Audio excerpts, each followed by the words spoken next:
आज की शुरुआत कर रहे हैं उस बड़ी खबर से जिसने पिछले 5 दिनों से देश भर के यात्रियों की सांसें रोक दी हैं।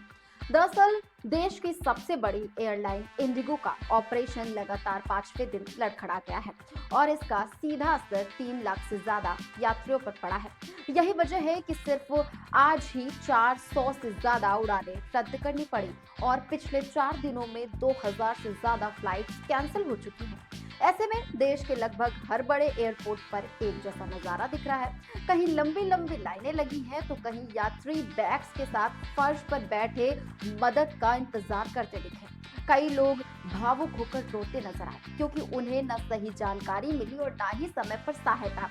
इसी दौरान दिल्ली, मुंबई, बेंगलुरु और कोलकाता जैसे शहरों में यात्री घंटों तक सिर्फ यही पूछते रहे, मेरी फ्लाइट कब आएगी। अब बात करते हैं इस संकट की असली वजह की। डीजीसीए ने हाल ही में नए एफडीटीएल नियम लागू किए हैं जिसके तहत पायलट और क्रू को ज्यादा आराम देना अनिवार्य हो गया है। नियम सुरक्षा के लिए जरूरी है लेकिन इंडिगो पर इसका भारी असर पड़ा। दरअसल एयरलाइन के पास इस नए सिस्टम के अनुसार फ्लाइट चलाने के लिए पर्याप्त क्रू उपलब्ध नहीं थे।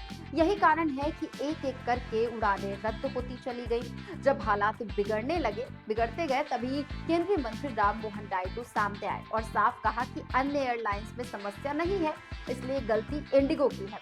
जांच होगी और कार्रवाई भी होगी। इसके बाद सरकार एक्शन में आई और सबसे पहले एयरलाइंस को किराया बढ़ाने से रोक दिया गया। साथ ही फेयर कैप लगाया गया ताकि कोई भी इस हालात का फायदा ना उठा सके। इसके अलावा फ्लाइट कैंसिल होने पर ऑटो रिफंड का आदेश जारी किया गया। बुजुर्गों, बच्चों और दिव्यांग यात्रियों के लिए विशेष सहायता देने के निर्देश दिए गए। यानी अब सरकार पूरी तरह यात्रियों की जिम्मेदारी अपने हाथ में ले चुकी है। इसी बीच रेलवे ने भी मदद का हाथ बढ़ाया है। चूंकि हवाई यात्राएं रुक रही थी, इसलिए रेलवे ने 37 प्रीमियम ट्रेनों में 116 अतिरिक्त कोच जोड़ दिए। इससे रोजाना करीब 35,000 यात्रियों को फायदा मिलेगा। उधर स्पाइस जेट और अन्य एयरलाइंस ने भी कहा कि वो 100 तक अतिरिक्त उड़ानें चलाएंगे ताकि फंसे हुए लोगों को राहत मिले। अब देखते हैं कि इंडिगो क्या कहती है। एयरलाइन के सीईओ पीटर एल्बर्ट सामने आए और कहा, हम माफी चाहते हैं, सिस्टम रिबूट हो रहा है और 10 से 15 दिसंबर तक स्थितियां सामान्य होने लगेंगी। हालांकि अभी भी कई शहरों में फ्लाइट स्टेटस अनिश्चित है और यात्रियों को लगातार अपडेट चेक करने की सलाह दी जा रही है। इसी वजह से अगर आपकी भी फ्लाइट इंडिगो से है तो कुछ बातों का आप भी ध्यान रखें। सबसे पहले कि घर से निकलने से पहले फ्लाइट स्टेटस जरूर चेक करें। अगर उड़ान रद्द हो गई है तो तुरंत रिफंड या रीबुकिंग का विकल्प चुनें। साथ ही यदि आपकी फ्लाइट 6 घंटे से ज्यादा लेट है तो आप खाने पीने और जरूरत पड़ने पर होटल सुविधा के हकदार हैं। और हाँ, सिर्फ एयरलाइन की आधिकारिक जानकारी पर ही भरोसा करें।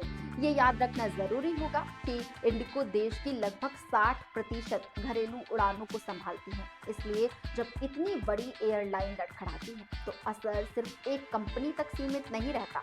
यात्रियों की यात्रा, उनका काम, उनकी योजनाएं सब कुछ ठहर जाते हैं। फिलहाल उम्मीद यही है कि हालात जल्द ही सामान्य होंगे और यात्रियों को राहत मिलेगी। वैसे ये एक बहुत बड़ी घटना है क्योंकि इस घटना के बाद बहुत सारे लोग अपने डेस्टिनेशन पर नहीं पहुंच पाए, तो लोगों के लिए ये बहुत दुख की बात है क्योंकि बहुत सारे लोगों को रिसेप्शन अटेंड करना था। किसी की बहन की शादी थी, किसी के भाई की शादी थी। लेकिन मेरा आप सभी से यही अनुरोध है कि आप लोग संयम बनाए रखें और जल्दी इसमें सुधार होने की संभावना है। आपका क्या मानना है? कमेंट करके बताइएगा जरूर।